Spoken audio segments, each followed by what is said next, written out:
अपना आप समझाना चाहा ना, तवज्जो है मेरी बात पर। जब मालिक ने अपना आप समझाना चाहा तो मेरे रब ने माँ बाप की मिसाल बयान फरमाई, रब्बिरहमहुमा कमा रब्बयानी सगीरा, या अल्लाह उन दोनों पे रहम फरमा। और ये लफ्ज रब यहां दो माने में आया है, उलमा बैठे। रब का माना होता है तदरीजन पालना का, या अल्लाह उन दोनों पे रहम फरमा जिन्होंने मुझे रब बन के पाला। यानी मतलब क्या, यहां रबूबियत का माना पालने के माने में, तदरीजन पालना। मेरे नबी पाक सल्लल्लाहु अलैहि वसल्लम ने फरमाया, अल्लाह तुमसे 70 माओं से ज्यादा मोहब्बत फरमाता है। ये इमाम सुयूती ने दुर्रे मंसूर में रवायत लिखी है। अच्छा भाई, अल्लाह ने भी मिसाल माँ की बयान फरमाई। फरमाया घर जाके अपनी अम्मा को देख लो, अम्मा तुमसे कितना प्यार करती है। बस उस प्यार को तोलना शुरू कर तो 70 माओं से भी ज्यादा रब तुमसे मोहब्बत फरमाने वाला है। माँ के सीने में ना, देखे ना, एक बच्ची होती है बीए, वो उसने कर लिया, उसकी अम्मा रोज कहती है बेटे सवेरे उठा कर। सास के पास जाएगी तो वो कहेगी कि इसकी अम्मा ने सवेरे उठना सिखाया ही नहीं। और बेटी कहती है अम्मा जी तो जावांगी वेखी जाएगी। अच्छा, उसकी शादी हो गई, उसकी सास ने आहिस्ता आहिस्ता शिकवे शुरू कर दिए, खामन से कहने लगी तू इसको उठाता ही नहीं सवेरे।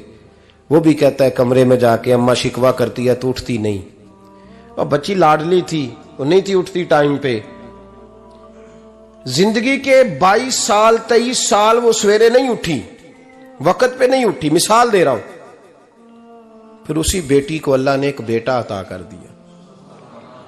सुबह 100 आवाज उसकी अम्मा देती थी पर उसकी आंख नहीं खुलती थी।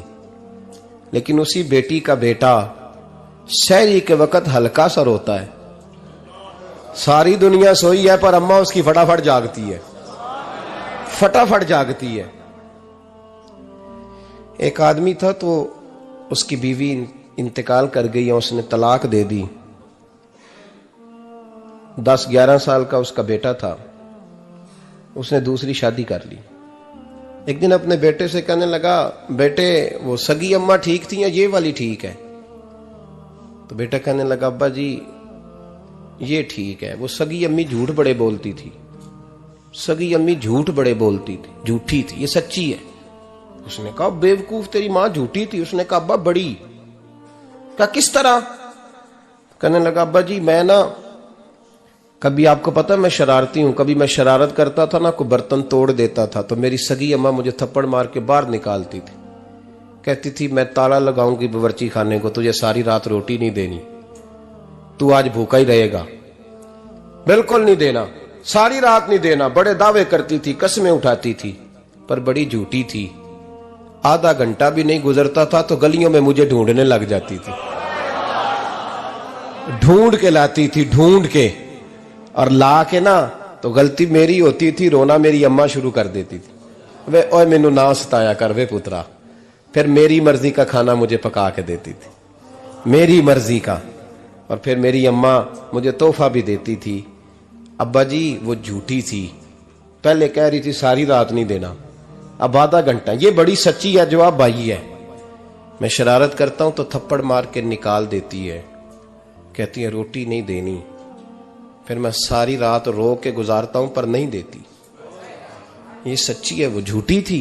तू मां के दर्द को क्या समझे?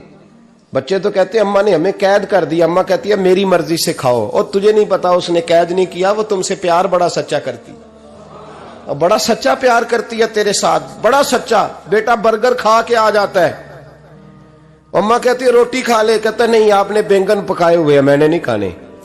तो अम्मा मिन्नतें करती है, कहती है चल तू दस की खाना है, तेनू सेवियां ना बना दिया, फटाफट दाल पक जाएगी, क्या खाएगा? वो अब्बा जी मेरी तरह करीब से कहते हैं छड़ पर भूख लगेगी तो आप ही खा लेगा। लेकिन अम्मा कहती है इसने रोटी ना खाई तो मुझे नींद नहीं आएगी। तो इस दर्द को समझना, मैं गुलाम हूं एक आस्ताने का, और मैं समझता हूं जो किसी का मुरीद ही नहीं उस पर तो साया ही नहीं, उसे चाहिए किसी बुजुर्ग का साया हासिल करे। लेकिन भाई ये बात भी बड़ी सच्ची है कि मेरे जैसे पीर के हाथ में 5000 रुपया नजराना दो ना, पीर साहब दुआ करना, तो पीर साहब ने दुआ पक्की याद की हुई है सबके लिए, रटी रटाई, अल्लाह खैर करे अल्लाह भला करे, तो सबके लिए रट्टा लगाया हुआ है। और अम्मा को बेटा वैसे ही कह जाए, वैसे ही, अम्मा मैं इंटरव्यू देने जा रहा हूं, जरा दुआ करना। वो बीबियां मंगा के दुआए तंजीना पढ़ाना शुरू कर देती है, और सारी सारी रात मुसल्ले पे बैठी। इस दर्द को समझना। और भाई बड़ा वेल ड्रेस बेटा होता है, वेल ड्रेस नौजवान, वो 18,000 का जोड़ा पहनता है, 7,000 का जूता खरीदता है, वो कीमती किस्म की घड़ी इस्तेमाल करता है, लेकिन उसी बच्चे के जब अपने बच्चे होते हैं ना, तो बीबी को कहता है ये ले 10,000 रुपया, बच्चों के कपड़े खरीद ले, मेरे सही है, अभी कल ही तो खरीदे थे। और बाप, और तू समझा ही नहीं यार, 30 साल बाप ने जवानी सारी सऊदी अरब को दे दी, लेकिन तेरा ख्याल रखा। मैं ऐसे लोगों को जानता हूं जिन्होंने 30-30 साल परदेश में कंबल नहीं बदला, और जहां गए थे तो एक कंबल खरीदा था, फिर बदला नहीं। तू मां बाप के बारे में, और यहां बच्चे हिसाब करते फिरते हैं, भाई तो पिछले महीने भी 5,000 दिता सी, तुसी पैसे दा कर दे की हो। मां बाप से हिसाब करता है तू। तिरमिजी शरीफ के लफ्ज हैं, एक सहाबी ने आके अर्ज की, या रसूल अल्लाह, पैसे विरासत के नहीं, मेरे अब्बा जी ने नहीं दिए मुझे, और मैंने खुद मेहनत करके कमाए, अब मेरा अब्बा मुझसे पैसे मांगता है तो क्या करूं, और मेरे हैं, मैंने कमाए हैं, अब्बा जी ने नहीं दिए, विरासत नहीं, हिस्सा नहीं मिला। हुजूर मेरा अब्बा मांगता है तो मेरे लिए हुक्म क्या है? तो नबी पाक ने फरमाया, क्या कहा तुमने, पैसे तेरे हैं? कहा हुजूर हाँ। तो फरमाया अब्बा किसका है? कहा या रसूलल्लाह मेरा। तो फरमाया अगर तू अपने वालिद का है तो तेरी हर शय तेरे वालिद की है, तू भी तेरे वालिद का है तो तेरा माल भी तेरे। मां और बाप ये तो हुस्न है जिंदगी का, ये तो वकार है इंसान का। जब तक मां बाप का हाथ पकड़ के चलोगे ना, रास्ते सीधे रहेंगे, और जिस दिन उंगली छोड़ के सड़क पे निकलना पड़ा ना, सर चकराने लगेगा। याद रखना, ये बड़ा मुश्किल काम होता है।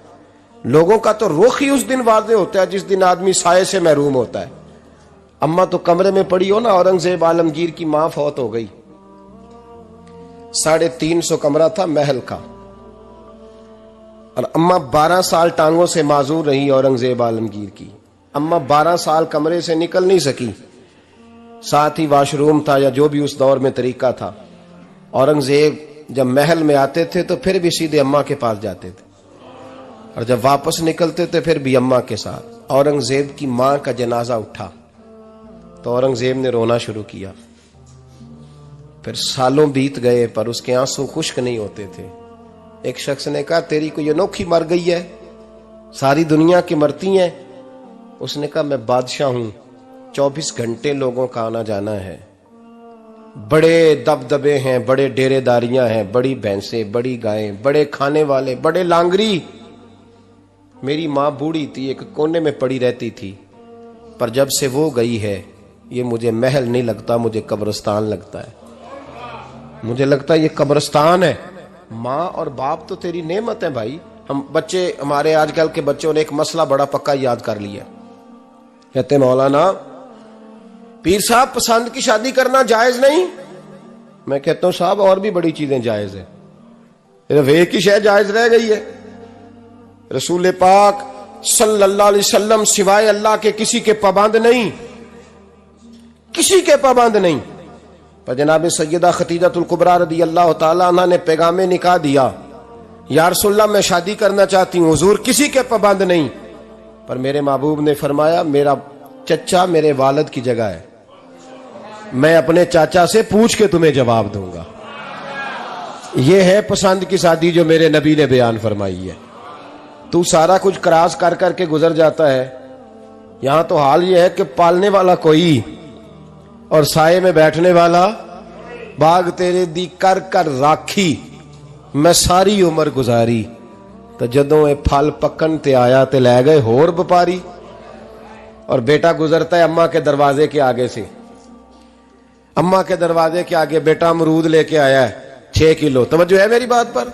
इधर देखें जी, छोड़े थोड़ी देर हमारी सुने। वो अमरूद लेके आया 5-6 किलो, तो अम्मा के दरवाजे के करीब से गुजर गया रात को। तो कमाई खाने का टाइम आया ना, तो गुजर गया। तो वो वजीर आजम से डरता है ना, तो जाके बीबी से कहता है बीबी के हकूक देना भी रसूलुल्लाह की सुन्नत है, लेकिन ये क्या बात हुई, तूने बीवी और मां का मुकाबला शुरू करा दिया। समझ तो सही, ये तेरे लिए काबे की जगह है और तू बीवी के लिए काबे की जगह है। उसे भी समझना चाहिए, गौर करना चाहिए। 5 किलो अमरूद लेके तो मां के कमरे के करीब से गुजर गया है, बीबी को जाके कहता है चल आधा किलो अम्मा को भी दे आ, उसके कौन से दांत हैं। तो प्लेट में डाल के वो लाई है, तू समझा ही नहीं, तूने गौर ही नहीं किया। बंदा तो वो ठीक नहीं था, नेपोलियन, पर किसी ने उससे पूछा था बता जिंदगी में पैसे लेने का मजा कब आया। उसने कहा कि मुझे मजा तब आता था कि मैं अपनी सारी कमाई ला के अपनी अम्मा के हाथ पे रखता था, और फिर जब मैं अपनी माँ से थोड़ा थोड़ा खर्चा लेता था ना, थोड़ा थोड़ा, तवज्जो है मेरी बात पे, अम्मा जी 10 रुपए दे आज, कहते जब मैं थोड़ा थोड़ा खर्चा लेता था ना तो मुझे यूं लगता था जैसे मैं बादशाह वक्त के सामने खड़ा हूं और वो खजाने का मुंह खोल खोल के मुझे देता जा रहा है। तो इस जायके को समझ तो सही भाई, तो इसको समझ तो सही भाई। याद रखें और गौर करें, मां और बाप। अब ये भी सुन लें, नबी पाक सल्लल्लाहु ताला अलैहि वसल्लम ने मां बाप के लिए फरमाया हुमा जन्नतुका व नारुक, यही तेरी जन्नत है और यही तेरे लिए जहन्नम है। अगर ये राजी हो गए तो तेरे लिए जन्नत है, नाराज हो गए तो चाहे तू 100 पीर के मजार पे हाजिरी दे आ, लेकिन जब तक अब्बा राजी नहीं उतनी देर तक अल्लाह राजी। ये हदीस पाक है, हुजूर ने फरमाया जिसके वालिद राजी उसका अल्लाह राजी, और जिसका बाप नाराज उसका अल्लाह। हाँ बेशक, अब ये हदीस है ना, तो सारे वली एक तरफ बैठ जाएं, कहें या अल्लाह बख्श दे मुरीद को, लेकिन अगर अब्बा कहे या अल्लाह ना माफ करना, तो अल्लाह उन औलिया की नहीं मानता, वालिद की मानता है। इसलिए बुल्ले शाह आसमानी उड्डियां पढ़ना है, जेड़ा घर बैठा उन्होंने पढ़िया ही नहीं। भाई याद रखो, माँ बाप से प्यार करो, इनकी खिदमत करो, इनके पास बैठा करो, और माँ बाप को टाइम दें, वक़्त दें, चंद घड़ियां उनके पास बैठें। आप यकीन करें, अब्बा जी से आप मशवरा कर ले, सिर्फ मशवरा, मर्जी बेशक अपनी करें, लेकिन उस मशवरे में आपको इतना साया मिलेगा कि जिंदगी में कभी नाकामी नहीं होगी। पर असी सज्जन दी मननी, अब्बे दी नहीं मननी। तो फटे पे जो नलायक हमारी तरह का बैठा है उससे मशवरा लेना है, वालिद से नहीं लेना। बाप के पास बैठे, उससे मशवरा लें। मेरे अब्बा जी किसान थे, मैंने अपनी जिंदगी में ढेरों चीजें अपने बाप से सीखी हैं, दर्जनों चीजें सीखी हैं। मेरे वालिद बड़े खुददार थे, मिजाज में अजीब सी खुददारी थी। कोई बंदा कभी हाल पूछ लेता था ना कि हालात किस तरह के हैं, तो फरमाते थे भाई अगर बताना हुआ तो अपने अल्लाह को बताऊंगा। अल्हम्दुलिल्लाह बड़ा फजल है, मैंने उनके हाथों पे हमेशा छाले देखे, हमेशा छाले, लेकिन उनका हाथ कभी किसी दुनियादार के सामने फैलता हुआ नहीं देखा। लोग मुझे कहते हैं आप किस पीर साहब के साहबजादे हैं, तो मैं कहता हूं मैं उस पीर का साहबजादा हूं जिसने मेहनत करके हलाल की कमाई खाई सारी जिंदगी। ये लोग पीर नहीं होते, ये मुर्शिद नहीं होते, और मैंने दर्जनों चीजें सीखी उनसे। तो सीखने तो बैठ, तुझे हजारों चीजें मिलेंगी। भाई अपनी जिंदगी में माँ बाप की तरफ देखो, सबसे जरूरी काम है इन्हें वक़्त दो। अम्मा के ओ भाई बड़ा मुश्किल है दुनियादारों से तारीफ कराना, ते अम्मा दे कोल ते एवं 2 मिनट राती बईए ना आखी अम्मा पैर कटे ना रजाई चो तेरे घुट छड़ा, ते अम्मा कहती जा मेरा पुत्र थकिया आया तू सो जाके, मैं कदों काम लगी सा, मैं कदों हल वाहन डई सा, जा सो जा जाके। बस ये कार्रवाई है, तूने 2 मिनट के लिए कह दिया, सवेरे पूरे मोहल्ले में तेरी अम्मा कहेगी अल्लाह मेरे पुत्र वर्गा पुत्र सारियां नूं दे। राती आउंदा है ते मैनू घुट के सौंदा है, अल्लाह घुटिया कोई नहीं सुया भी कार्रवाई पाई सू, लेकिन वो सबको बताती है। तो भाई इतनी कीमती चीज और तू छोड़ के बैठ। मैं कभी जलसे से देर से आता था ना, अब तो जाता नहीं ज्यादा जगहों पे, कोशिश करता हूं कि चलो माहौल के मुताबिक, थोड़ा खुश्क आदमी हूं तो हर जगह सेट नहीं हो पाता, इसलिए कम जाता हूं। तो कभी रात को आते थे ना देर से, मेरी अम्मा जी शुगर की मरीज थी, तो मैं छोटे भाई को फोन करता था कि अम्मा जी सो गए, कहते सो गए। मैं कहता था कि तू ना इस तरह कर, नीचे आ जा, 2 बज गए, वो शुगर की मरीज है, आंख खुल जाए ना तो दोबारा लगती नहीं बुजुर्गों की, तो तू दरवाजा खोल दे, अंदर दस्तक दी तो दिक्कत होगी। तो मैं जूते उतार के अंदर दाखिल होता था तो पहला कदम रखता था तो मेरी अम्मा बोल पड़ती थी, पुत्र आ गए आ गए। ओ भाई तू इस दर्द को समझना, कोई तुझे मिलेगा, कोई मिलेगा तुझे ऐसा। अब मैं दूर दराज भी चला जाता हूं, उनकी जिंदगी में नहीं जा पाया, कहती नहीं हमने नहीं जाना, घर में रहना है। इस कैफ को समझ ले, इस दौलत के करीब हो जा। हजरत अबू हुरैरा रदी अल्लाह ताला अन्हु फरमाते हैं, मेरी अम्मा बूढ़ी थी, मैं उनकी खिदमत करता था। बाप की खिदमत और माँ की खिदमत सबके हिस्से में नहीं आती, ये रब जिसे महबूब रखता है उसे ये मौके अता करता है। खुश नसीब है जिसे बूढ़ा बाप मिले और वो नौकरी करे, खुश किस्मत है जिसको बीमार माँ मिले और वो नौकरी करे। हजरत अबू हुरैरा फरमाते मेरी अम्मा बूढ़ी थी तो उनका मैदा कमजोर हो गया था, तो मैं उठा के पखाना पेशाब करता था तो कई दफा मेरे ऊपर कर देती थी। ये हजरत इब्न जौजी अलैहिर्रहमा ने इसको लिखा है। फरमाते हैं मेरे दिल में ख्याल आता था कि मैं बड़ा खिदमत गुजार हूं अपनी माँ का। एक दिन मैं हजरत उमर के पास बैठा था उनके दौरे खिलाफत में, तो एक शख्स आ गया। उस शख्स ने आकर के कहा कि हजरत उमर से हुजूर एक मसला पूछना है। फरमाया पूछो। वो कहने लगा हुजूर मेरी अम्मा बूढ़ी हो गई है, बीमार रहती है, मरीजा है, मुझे आवाज देती है बेटे पेशाब आया है, आवाज देती है तो मैं अम्मा को उठाता हूं। अभी मैं बैतुल खिला तक वॉशरूम तक जाता नहीं कि मेरी अम्मा मेरे ऊपर पेशाब कर देती है। हजरत उमर से कहने लगा हुजूर बचपन में मैं अम्मा पे पेशाब करता था, अब अम्मा मेरे ऊपर कर देती है तो हक अदा हो गया ना। हजरत अबू हुरैरा कहते हैं जब उसने सवाल पूछा तो मेरे भी कान खड़े हो गए। मैंने कहा ये तो मेरे वाला मसला पूछ रहा है, मेरे वाला मसला पूछ रहा है। मेरे पास एक दोस्त जुमा पढ़ने आते हैं बड़ी दूर से, मुझे कहने लगे हजरत साहब जदों भी मैं आउना ना तुसी मेरी ही गल छेड़ देंदे हो, वो जो बात होती है ना बिल्कुल मेरी होती है। मैंने कहा नहीं यार जो मैं कर रहा होता हूँ वो मेरी भी होती है, वो सारे मुआशरे की होती है। हमें लगता है कि मेरी हो रही है, हालांकि वो बात हमारी सबकी मुश्तरका होती है। सुन ले और याद रख लें। हजरत अबू हुरैरा फरमाते मेरे कान खड़े हो गए। मैंने कहा इसने तो मेरी बात पूछनी शुरू कर दी। हजरत फारूक आजम से कहने लगा हुजूर बचपन में मैं अम्मा पे पेशाब करता था, वो मेरे ऊपर कर देती है तो हक अदा हो गया। हजरत उमर कहने लगे नहीं कोई नहीं हुआ। उसने कहा हुजूर मुझे समझाएं, वो सारे काम जो मैं अम्मा के साथ करता था अम्मा मेरे साथ करती है तो क्यों नहीं हुआ।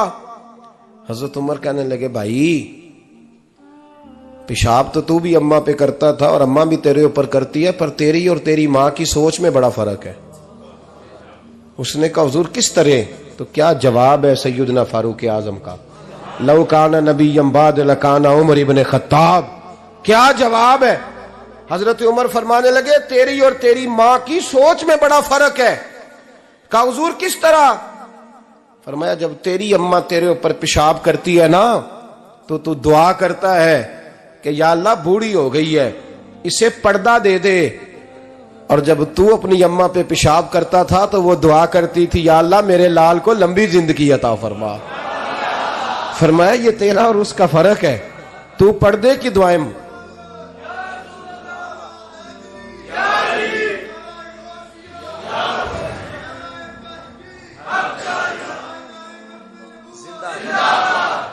सुने अजीजों, कहा जब तेरी और तेरी मां की सोच में, और नबी पाक सल्लल्लाहु अलैहि वसल्लम ने फरमाया है जितने भी गुनाह इंसान करता है ना अल्लाह करीम सजा को रोक देता है, कयामत में सजा देगा। और जो माँ बाप का नाफरमान है ना उसको दुनिया में भी सजा मिलेगी।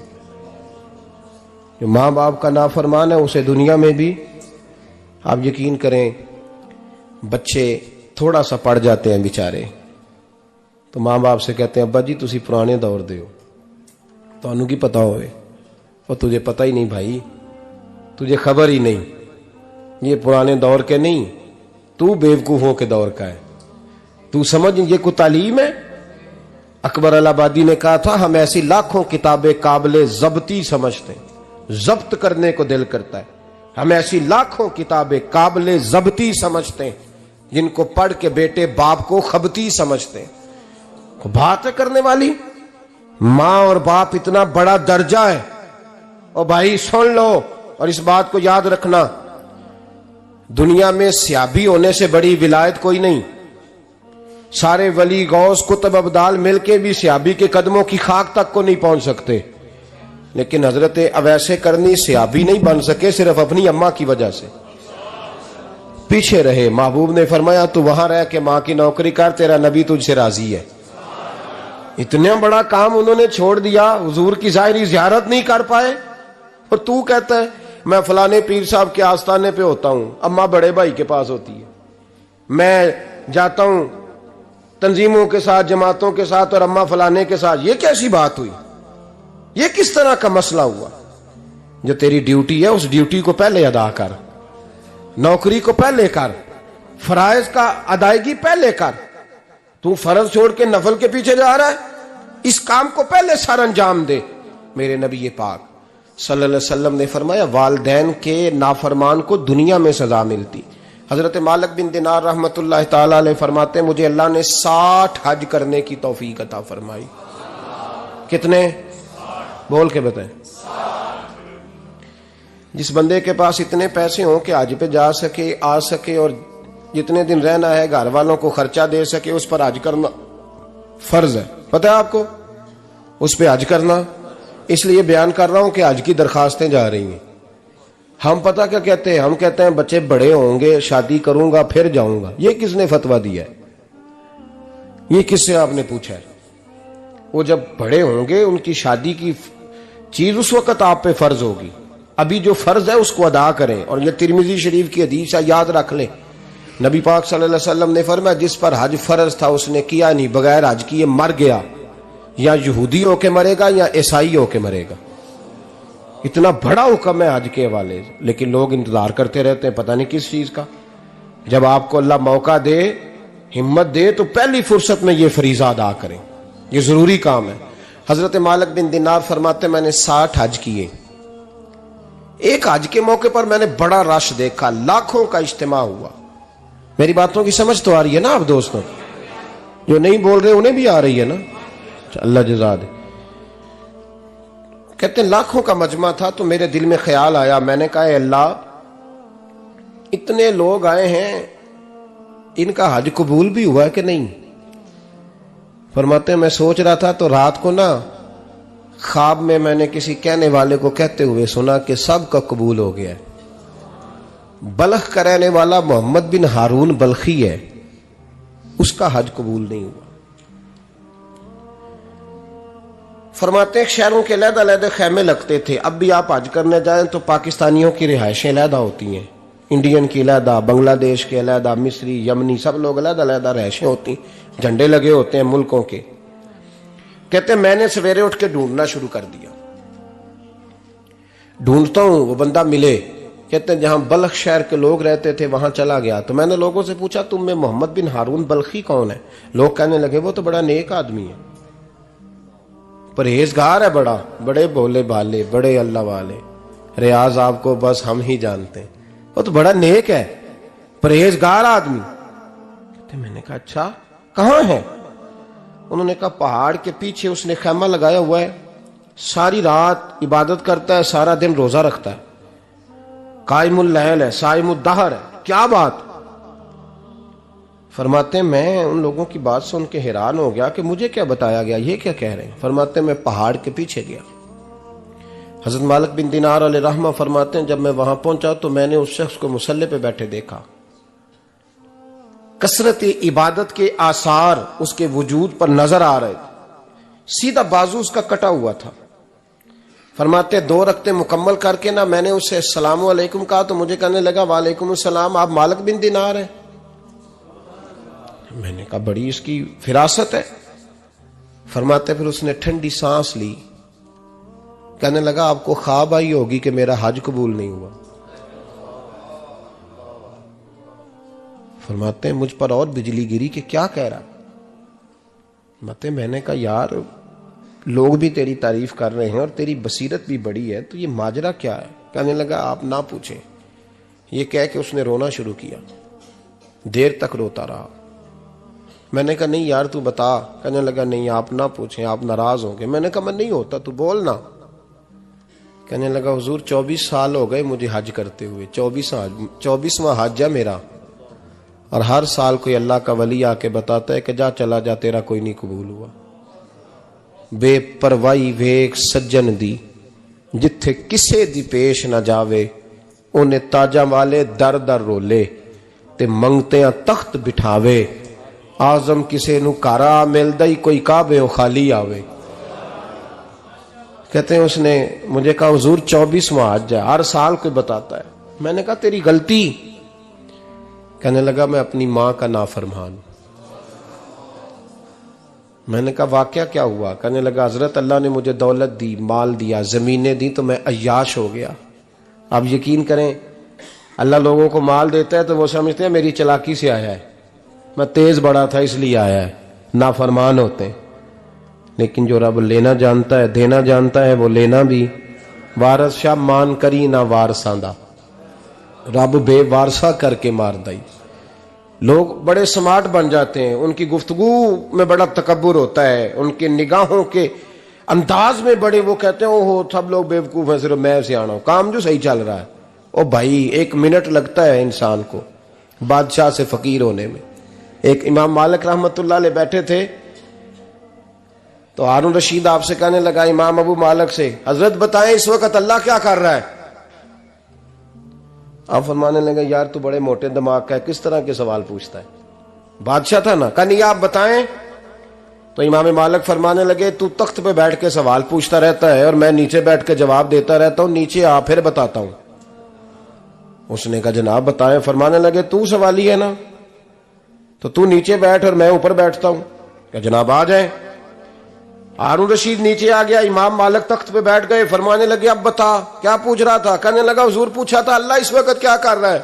फरमाने लगे रब इस वक्त तुझे समझा रहा है कि इस तख्त पे तकब्बुर न करना, 1 मिनट लगता है मैं तुझे उठा के मालिक को बिठा दिया करता हूं, ये तुझे समझा रहा है, लिहाजा इस समझ पे कायम रहना, तकब्बुर न करना, 1 ही तो मिनट लगता है, ये तुझे समझा रहा है। तो वो शख्स कहने लगा मोहम्मद बिन हारून बल्खी इमाम मालिक बिन दिनार से कि हुजूर बड़ी दौलत थी तो मैं अय्याश हो गया था। रमजान का महीना था, अम्मा तंदूर में रोटियां लगा रही थी, मैं शराब पी के घर आ गया। हमारे यहाँ ये भी फैशन है ना, अब मेहंदी वाले दिन चौधरी साहब के डेरे पे जवान शराब पीते हैं, तो पूछते हैं हाजी साहब आप तो हाजी भी हैं, तो डेरे पे मुंडे क्या करते रहे? कहते मैं डेरे तो सा मैनू नहीं पता, वो कार लगे सन। हाजी साहब आपको सारा पता है और अल्लाह आपसे पूछ लेगा। यहां तो कोई आदमी चुप कर जाएगा आपके किलों की वजह से, लेकिन अर्श के मालिक को भी तो जवाब देना है कि नहीं?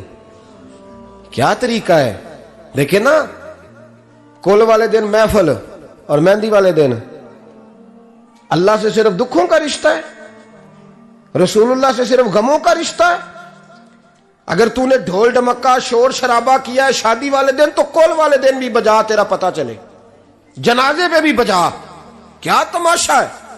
मजहब सिर्फ रस्म है, जरूरत है, कोई मर गया तो कुरान पाक खोल लो, बाकी जो मर्जी करो।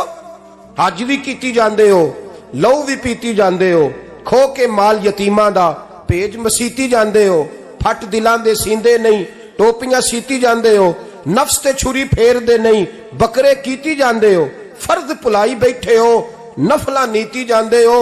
ओ दसो ते सही बुल्ले नू ए की कुछ कीती जांदे हो, ओ दसो ते सही बुल्ले शाह नू की कुछ कीती जांदे हो। कोई तरीका है?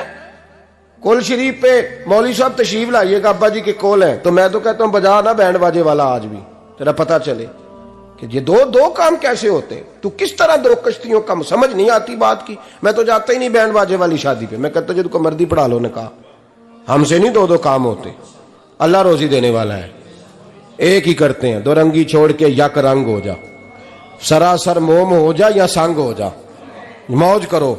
हम इस चक्कर में पड़ते ही नहीं, हम वो रास्ता ही छोड़ देते हैं जो हमारी तबीयत के मुताबिक नहीं होता, बस खत्म हो गई बात। इसलिए गौर करें और याद रखें इस बात को। इमाम मालिक बिन दिनार रहमतुल्लाह अलैह फरमाते हैं मुझसे कहने लगा पैसे आए तो मैं अय्याश हो गया। रमजान का महीना था, असर के बाद मेरी अम्मा इफ्तारी की तैयारी कर रही थी, मैं गया, मैंने कहा शराब पी हुई, अम्मा रोटी दे, तो अम्मा कहने लगी शर्म कर, शर्म कर, रोजा रखा नहीं तो जिन्होंने रखा है उनका तो ख्याल कर। कहते अम्मा की बात का मुझे गुस्सा लगा। मैं कहा करता हूं बदनसीब है वो बेटा जिसका बाप उससे बात करते हुए डरता है कि पता नहीं कहां से बोलेगा। बदनसीब नहीं वो बेटा जिसकी मां उससे बात करते हुए सहम जाती है कि पता नहीं कौन सी बोली बोलेगा। बदनसीब नहीं कि मां बाप भी जिससे खोल के बात ना कर सके। हजरत मालिक बिन दिनार से कहने लगा, अम्मा ने जब कहा ना शर्म कर, तो मुझे गुस्सा आया, मैंने मां को थप्पड़ मारा और मेरी मां जलते हुए तंदूर में गिरी। लोगों ने मुझे पकड़ के अंदर बंद कर दिया कमरे में। सारी रात मैं शोर सुनता रहा पर नशे में धुत रहा। सवेरे आंख खुली तो मेरी बीवी बैग बांध रही थी। मैंने कहा कहां जा रही हो? कहने लगी जो मां का नहीं बना मेरा कैसे बनेगा। वो मैंने कहा मेरी अम्मा का, वो तो लोगों ने रात को ही दफन कर दी जनाजा पढ़ के। तड़प के कहने लगा मुझे क्यों नहीं बताया? तो कहते हैं लोग कहने लगे तेरी मरती हुई मां कह गई थी इसे मेरा मुंह ना देखने देना, मेरे जनाजे के करीब ना आए। हजरत मालिक बिन दिनार फरमाते हैं जब उसने ये बात सुनाई तो मैंने भी उसके मुंह पे थप्पड़ मारा। मैंने कहा तू इसी काबिल है। कहते हैं वो रोने लगा, हुजूर दुआ करे अल्लाह मुझसे राजी हो जाए। कहने लगा जब मां की इंतकाल की खबर मिली तो मैंने कुल्हाड़ी लेके वो हाथ काट दिया जिससे मां को मारा था। मैंने सारी जायदादें खिरात कर दी। 24 साल हो गए, 24 साल। सारी रात नमाज पढ़ता हूँ, रोजा रखता हूँ, हज करता हूँ, पर हर साल कोई आके कहता है जा दौड़ जा तेरा कोई नहीं कबूल हुआ। हुजूर दुआ करे मालिक राजी हो जाए। फरमाते मैं थप्पड़ मार के आ गया। मैंने कहा तुझसे राजी हो जाए इतने जालिम से? इमाम मालिक फरमाते रात को आके सोया तो मुझे ख्वाब में रसूल पाक का दीदार हुआ। तो नबी पाक अलैहिस्सलाम ने फरमाया मालिक तू उसे मायूस क्यों कर आया है? अल्लाह तो बड़ा मेहरबान है। कहा हुजूर मां के नाफरमान को माफी कैसे मिलेगी? तो इमाम मालिक फरमाने लगे नबी करीम ने फरमाया जा उसे जाके बता दे तुझे कयामत में तेरी मां की वजह से बख्श दिया जाएगा। कहा हुजूर अम्मा की वजह से किस तरह? तो महबूब फरमाने लगे इसकी मां कयामत में इसके खिलाफ मुकदमा दायर करेगी रब करीम की अदालत में। ए अल्लाह मैंने 9 माह पेट में रखा, दर्द सह के इसे जना, जिगर का खून पिला के पाला और इसी ने मुझे कत्ल किया। रब करीम इसकी मां का मुकदमा सुन के कहेगा उठाओ इसको दोजख में फेंको, इसने मां जलाई थी इसे भी जलाओ। महबूब फरमाने लगे जब पकड़ करके मालिक उसको मोहम्मद बिन हारून को लोग ले जाएंगे ना जहन्नम की तरफ, अभी फरिश्ते घसीटेंगे ही तो पलट के फिर अम्मा की तरफ देखेगा और दूसरी दफा फिर घसीटेंगे तो पलट के देखेगा और तीसरी दफा फिर पलट के कहेगा अम्मा ये मुझे जलाने लगे, अम्मा ये जहन्नम में फेंकने लगे। मेरे हबीब फरमाने लगे वो जल के मरने वाली मां वहां भी बोल पड़ेगी, कहेगी या अल्लाह चल मैंने माफ किया तू भी माफ कर दे। ऐ अल्लाह मैंने माफ किया तू भी माफ कर दे, अल्लाह तू माफ कर दे इसे, अल्लाह तू इससे दरगुजर फरमा, इसे माफ कर दे। मेरे महबूब पाक अलैहिस्सलाम फरमाते रब करीम कहेगा इसने तुझे जलाया, तो कहेगी अल्लाह ये तो बेटा था इसने जला दिया, मैं मां हूं, मेरे सामने जले तो मैं कैसे बर्दाश्त कर सकती हूं। फरमाया उसने जला के मारा था पर उसी मां की वजह से रब करीम इसे जन्नत अता फरमाएगा। पलटा पलटा जा जाके मां के पैरों में बैठ, जा सवेरे अनपढ़ बाप से दुआ कराया कर, जा बिल्कुल अंगूठा छाप बाप से सुबह दुआ कराया कर, देख रब करीम तेरे लिए रहमतों के दरवाजे खोल देगा। और आखिरी बात ये भी सुन ले, मां बाप के इंतकाल के बाद रिश्ते खत्म नहीं होते। रिश्ते खत्म क्या दुआ मांगते हो नमाज में? रब्बना इग़फिर ली। इसका मतलब है मां बाप तो है ना, वो जो औलाद बचपन में चली जाएगी ना नाबालगी में, छोटे बच्चे, वो कयामत में मां बाप की सिफारिश करेंगे। मां बाप के इंतकाल के बाद भी आला हज़रत फाज़िल बरेलवी ने 12 हुकूक लिखे हैं मां बाप के फतावा रज़विया में। फरमाया उनके दोस्तों से दोस्ती रख, उन्होंने जो वादे किए थे वो वादे पूरे कर, अगर उनके जिम्मे कर्जे हैं तो अदा कर, और अगर तेरे माँ बाप जो नेकियां करते थे वो नेकियां जारी रख। और इमाम जलालुद्दीन सुयूती ने शरह सुदूर में लिखा है, जमीन पे रह के गलत काम ना करना, वरना फरिश्ते कब्र में जाके तेरे माँ बाप को कहेंगे तो कितनी बुरी औलाद पैदा करके आया। और फरमाया तो दुनिया में रह के अच्छे काम कर, चाहे दुआ मांग चाहे ना मांग, फरिश्ते कब्र में जाके कहेंगे क्या बात है तुम्हारे बेटे की, कैसा लाल पैदा किया है, दुनिया खैर से भर दी है।